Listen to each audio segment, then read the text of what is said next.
Leopoldo Maldonado, director de Artículo 19 para México y Centroamérica, está en la línea. ¿Cómo estás, Leopoldo? Buenas noches. Muy buenas noches, Azucena. Muchas gracias por el espacio. Al contrario, Leopoldo, ¿qué decir? Es decir, no dejo de estar asombrada, preocupada, alarmada con esto que está pasando en Guerrero, y parece que no importa, Leopoldo, que no les importa a las autoridades en Guerrero ni a las autoridades del gobierno federal. Sí, es terrible la situación, Azucena. Fíjate que desde el 17 de noviembre llamamos la atención de las autoridades para proteger a los periodistas porque hubo una serie de amenazas en redes sociales contra el gremio en el municipio de Iguala.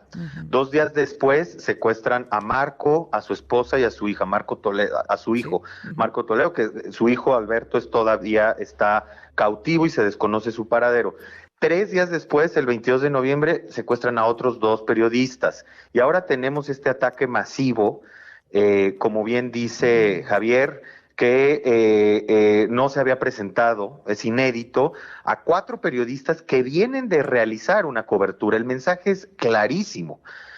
Por si las autoridades se atreven en algún momento a poner en tela de duda que el ataque fue perpetrado por su cobertura periodística. Efectivamente, no hay una estrategia de prevención y es muy temprano todavía para decir si hay impunidad, pero desafortunadamente la estadística indica que es 98% de estos casos no avanza. Pues 98% es una cifra clarísima. Hay impunidad. No sabemos si en estos casos, en particular el secuestro y esta agresión directa contra nuestros compañeros, pero lo que es clarísimo, Leopoldo, es que no hay garantías de seguridad, que al Estado no le importa proteger el ejercicio periodístico, que entre menos críticas, menos señalamientos y menos periodismo se haga en Guerrero, pues es mejor para las autoridades. El silencio.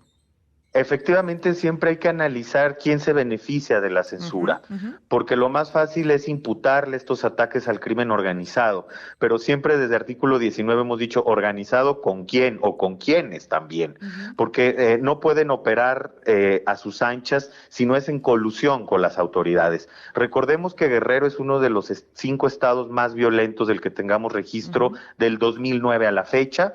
Con este artero ataque contra los 4 compañeros periodistas ya acumulan 432 agresiones desde hace 14 años y es el segundo estado más letal para la prensa.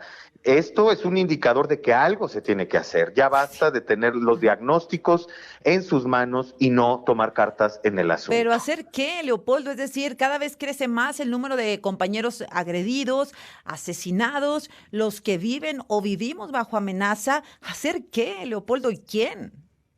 Bueno, yo creo que un buen primer paso es que en este contexto electoral que muy marcadamente ya iniciando se comenzaron a perpetrar estos crímenes. Recordemos que el 15 de noviembre fue asesinado un periodista del Heraldo de Juárez, Ismael Villagómez, en aquella ciudad, en Ciudad Juárez, y eso marca un inicio de un contexto electoral donde es particularmente adverso y violento contra la prensa, no solo porque se pretende obstruir la cobertura periodística, sino porque también hay una recomposición de los factores reales de poder en los territorios. Entonces, ahí están esas dos explicaciones, ¿no?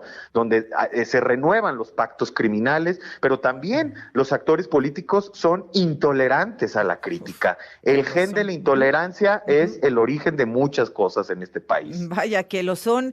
¿Qué podemos hacer para acompañar a los compañeros, a los periodistas, a los reporteros de Guerrero, Leopoldo? Pues no dejar de exigir, Azucena, no dejar de visibilizar y exigir que en estos momentos se garantice su seguridad ahora para los 2 colegas que están convalecientes en un estado de gravedad, pero sí también que se tome en cuenta la necesidad de una estrategia. Acaba de publicar la Relatoría Especial para la Libertad de Expresión de la Comisión Interamericana de Derechos Humanos un llamado para que se tomen cartas en el asunto y se aplique un plan estratégico en esta zona de Guerrero que está siendo pues una zona ya de guerra para la población en general y particularmente para la prensa. ¿Sabes algo más de los compañeros secuestrados y liberados el fin de semana? Pues mira, están recuperándose psicológica y físicamente pues de este hecho traumático y doloroso, y sobre todo pues muy preocupada la familia Toledo porque todavía no se sabe nada de Alberto, el hijo, su hijo que también fue secuestrado. Bueno, pues atentos, Polo, gracias como siempre por tu trabajo. Un abrazo. Un abrazo, muchas gracias a ti, Azucena.